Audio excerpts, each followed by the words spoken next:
Welcome aboard Pink Monorail. I'm your pilot, Shelly Noe Valladolid, and next to me is my co-pilot, Noe Valladolid. Hey everybody. In our series, Manufacturing the Magic, we're taking a slight detour into the mechanics of magic, looking at how some of the things work and the history of some of the rides and attractions that you see at theme parks. Last time we talked about the Ferris wheel and carousels, and this time we're talking about what my dad calls roller coasters, the roller coaster.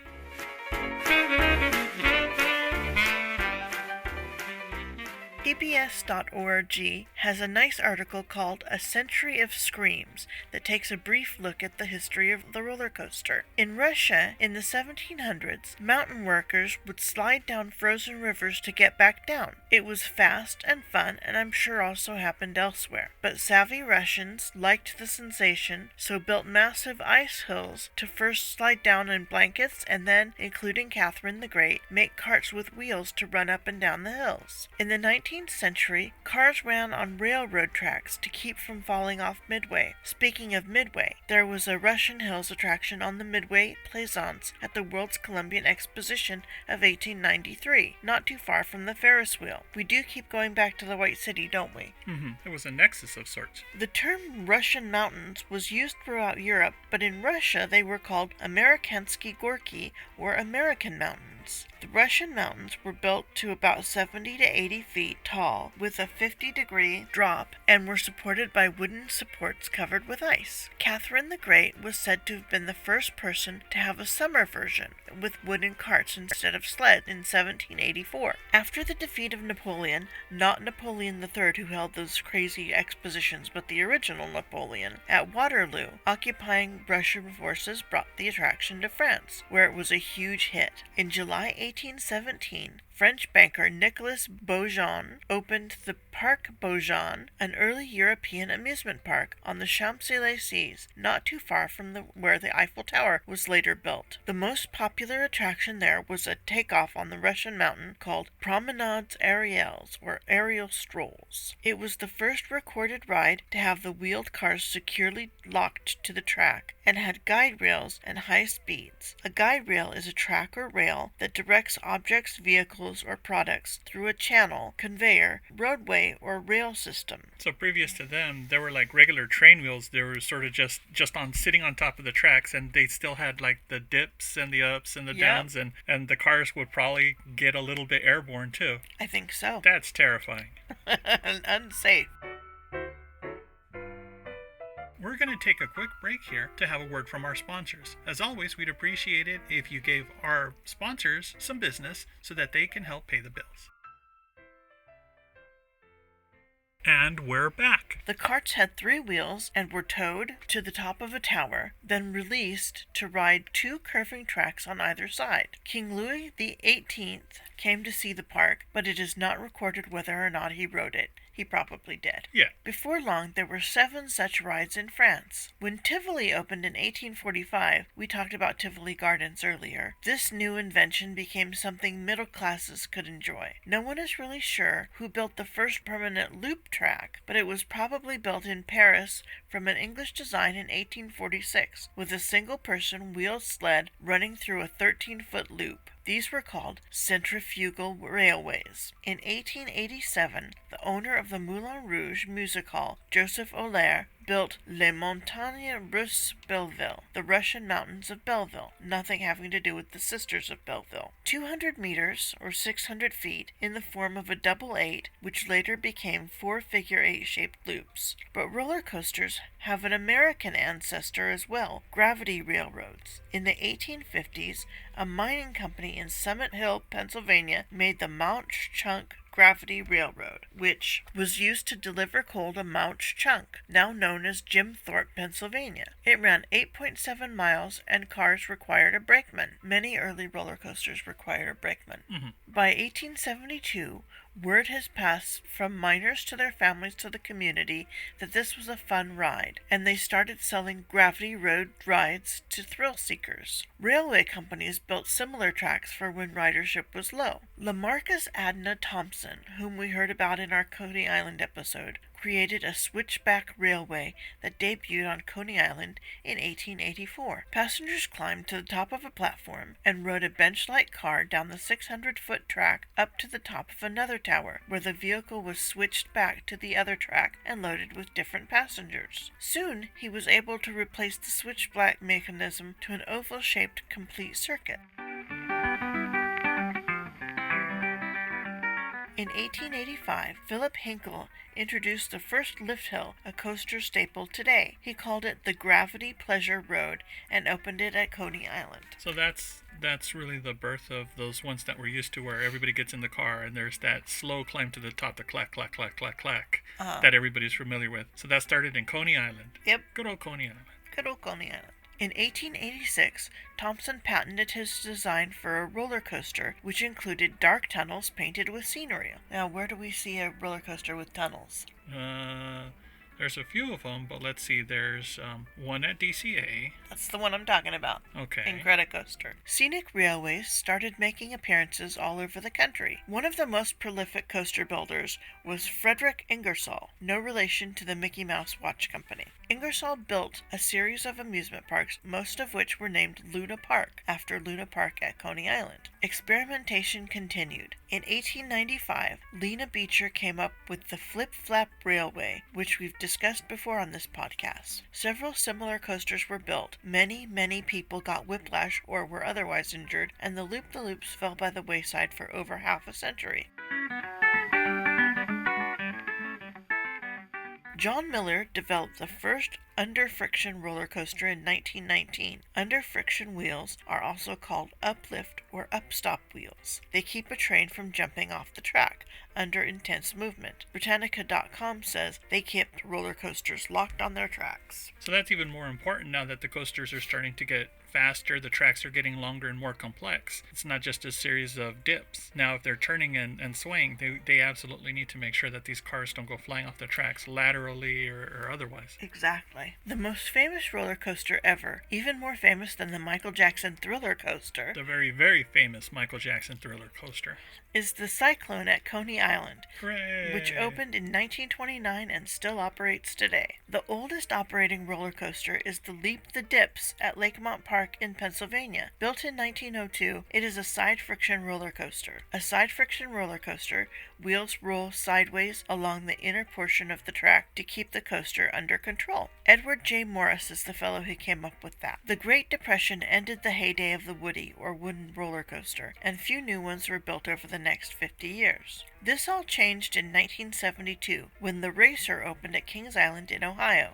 John C. Allen designed the coaster, which helped to ignite a coaster renaissance that continues to this day. In 1959, Disneyland, which had been facing some copycat competition, struck back in a big way, introducing the only regular monorail service in the Northern Hemisphere, a submarine ride themed to nuclear submarines, and most importantly for this discussion, one of the world's first tubular steel roller coasters, more like a wild mouse than a classic coaster, the Matterhorn, in June of that year. Unlike conventional wooden rails, which went wood, steel, wood, tubular steel could be bent to any shape, making for banked curves and tight turns. Most modern coasters are steel, with woodies and hybrids in the minority. The Matterhorn was also the first to be enclosed in a mountain.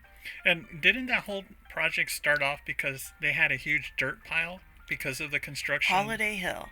Yeah, Holiday Hill, because of the construction of the submarine lagoon and all of that, they had an excess of dirt, and they're like, well, what are we going to do with all this dirt? Well, we're going to make a mountain out of it and a ride. Well, get on it, boys. Walt literally sent them a postcard and said, build this. When he was visiting the Alps. Yes. Well, there was an Imagineer last name Green, my friend John Frost's grandfather. Sent him a postcard and said, build this. Well, you don't tell the boss no. You don't tell Walt no. We're on it, boss. In fact, here's a picture of what we're already starting with. Now, in Venice Beach, which I talked about, there were some mountains around a roller coaster. But you didn't really go through the mountains like you do with the Matterhorn. They were more a sort of decoration on the outside of the coaster. Yeah. Knott's Berry Farm down the road in Buena Park opened the first modern-day inverted coaster in 1975. The Corkscrew, my first inverted coaster, was followed the next year by the Revolution, now called the Great American Revolution, in 1976 at Magic Mountain in Valencia, California. I was there for the opening of Goliath, and the Revolution is the most beautiful coaster I've ever ridden. It still is a beautiful coaster, framed by that mountain. Why didn't I talk about steeplechase? Because I talked about it in our Coney Island episode. What about the R2000 in Paris in 1956? Steel coasters existed from as far back as 1947, but the Matterhorn was the first to go outside of the wooden coaster design. R2000 and the coasters that predated it were tubular steel monorail coasters. The Matterhorn is the first tubular steel coaster in America. Monorail coasters are coasters that run on a single beam. This is considered very safe. A popular type of monorail coaster is the mountain coaster, which, as its name implies, travels down the side of a mountain or hill and is usually very beautiful. You see those videos sometimes online.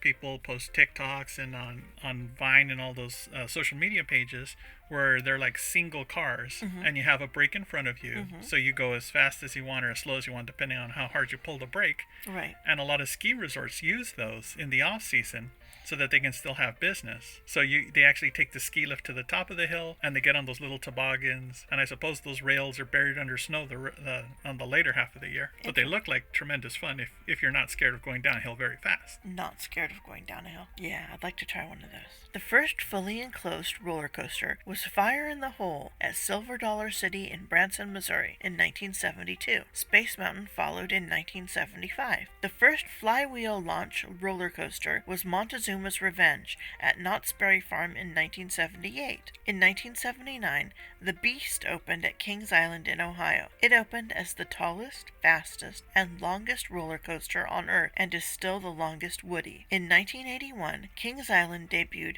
the Bat, the first inverted or hanging roller coaster. The next year at Kings Island, Racer was the first coaster to run backwards. Now, was King Island one of the parks owned by Cedar Fair, or are they an independent park? And I can't remember. And the only reason I ask is because Kings Island has a reputation for being one of the top coaster spots in the world. But on the West Coast, it was Magic Mountain. And I remember when they would have a coaster war, it would always be who has more coasters, whether they're wood or steel or whatever the case is. And they say, well, we have 5 in Magic Mountain. Well, we have 6. And then Kings Island, well, we have 7. Well, we have 8. And it would just go back and forth. So people were always at a war. Who ultimately had the best coaster park? And I think for a while, Magic Mountain was unrivaled. I think maybe we had 11 or more coasters operational at one time. And that was an absurd amount. So if you really wanted to get dizzy, you would go to Magic Mountain. I've only been that one time. Really? Really. And was the shark attraction working? And was the volcano working? Oh, wait, that's the other park. Well, if you want to get dizzy one of these days. Yeah. In 1990, my favorite coaster designers, Bollinger and Mabillard, or B&M, made their first coaster, Iron Wolf, for Six Flags Great America in Illinois. Batman the Ride was the first inverted roller coaster in 1992. It was the first suspended inverted coaster? No, inverted. The first suspended was the Bat that I mentioned earlier. Ah, then the Batman came out and that was inverted. In 1995, Space Mountain in Paris was the first roller coaster to have onboard audio. The following year, we saw the first coaster with a linear induction launch instead of a lift hill or flywheel launch system, Flight of Fear, at both Kings Island and Kings Dominion parks. Now, these coasters, they came before the stand-up coasters? Oh, okay. Because I'm trying to think of the timeline. I remember the suspended coaster. I think Ninja at Magic Mountain was the first suspended. And then Batman. And that's where it's almost the same thing as a suspended coaster, except your feet are dangling. The first suspended coaster, as I said earlier, was the Bat. The Bat, right. But over here I'm saying in our local park it was Ninja. And then the one without the feet is that would be the inverted one, where your feet are just dangling there. Right. And then the Riddler, also at Magic Mountain, that was the one that you are standing up on. But you'll get to that one eventually. No, I won't. You won't? Nope. Okay. I cut that out. Why? That was one of the few coasters that I could fit on at Magic Mountain. I waited in a 3-hour line to get on Batman, and I was too big for it. Oh. And that broke our heart. In fact, everybody in line was really mad not because I was too fat for it, but because I was too tall for it. The shoulder harness would just pinch my neck and not go any further down. And so my brother apologized for making me wait the entire time. I said, well, you go on it, I'll wait for you at the exit. And then before we got in line at the Riddler, we asked an attendant, I couldn't get on Batman, can I get on this one?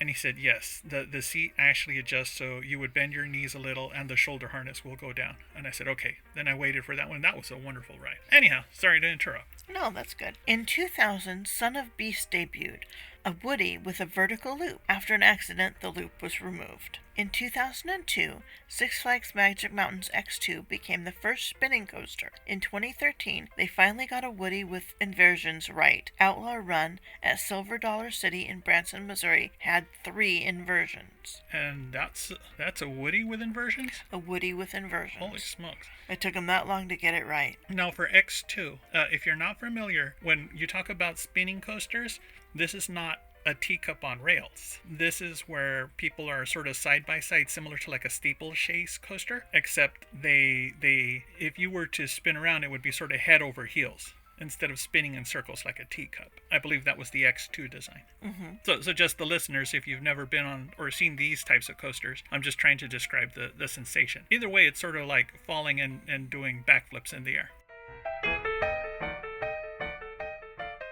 If you want to become a roller coaster genius, which I am not, go to rcdb.com, the roller coaster database, and you will find everything there is to know about roller coasters. Or take a lot of trips and have fun. That's true. My favorite coaster in the world is the Comet Express at Korea, in Lottie World, Korea. But I thought your most favorite was the Soapbox Racers.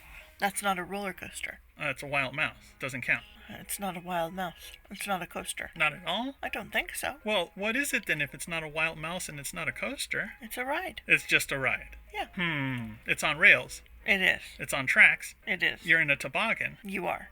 And somehow you wouldn't consider this to be some sort of coaster or wild mouse. No. Wild mouse is like Mulholland Madness or Goofy Sky School that makes the sharp little turns and goes around. Doesn't the Soapbox Derby Racer, didn't it used to do that? No. It never sort of turned around? It never went on dips? It had dips and stuff, but that's not a wild mouse. A wild mouse is very compact. The Soapbox was pretty compact, and it also had a climb. No, I mean very compact.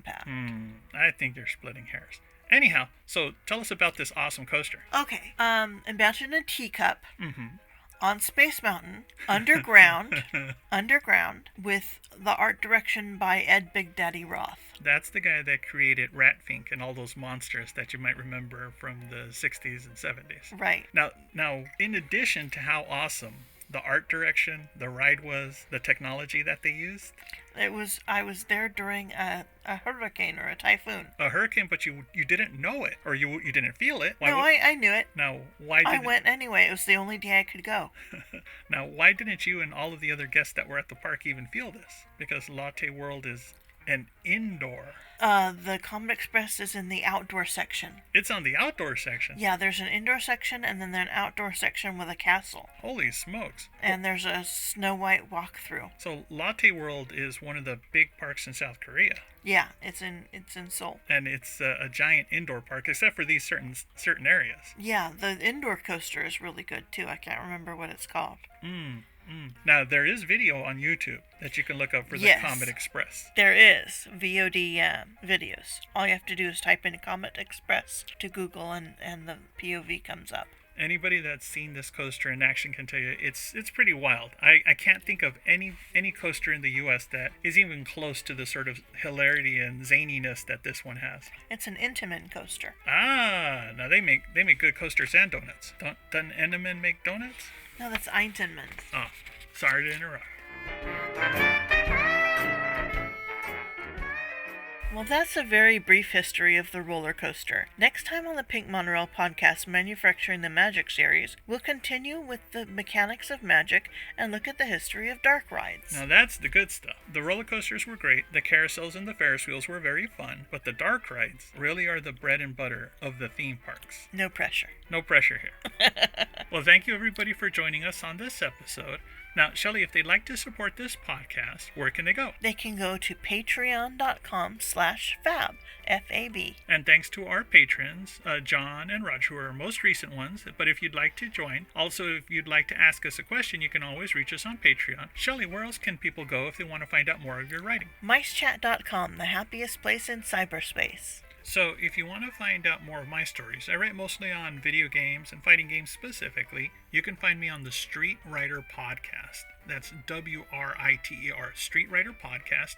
And I also have a few videos on YouTube. Thank you everybody for your time, and we'll see you again on the Pink Monorail Manufacturing the Magic series. A special shout out to our sponsor, Circa 1955. Nicole is the founder of Luxillume, a small company that makes candles, wax melts, and room sprays. She creates scents that capture the season, nature, or wonderful memories. She also takes commissions for larger orders, such as weddings or company gifts.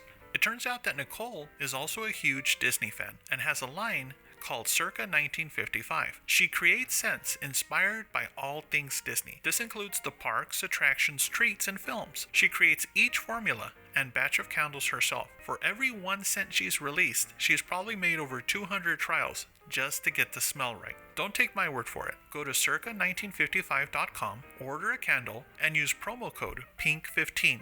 That's PINK15 to get 15% off your purchase. Support a small company that also gives back to the community. You're going to love it. Another shout out to Jim Hill for hosting Pink Monorail on his podcast network. The Jim Hill Podcast Network also includes Looking at Lucasfilm, The Disney Dish, I Want That, and Fine Tuning. Thanks for listening, and be sure to like, subscribe, and leave a review for each podcast. Have a great day.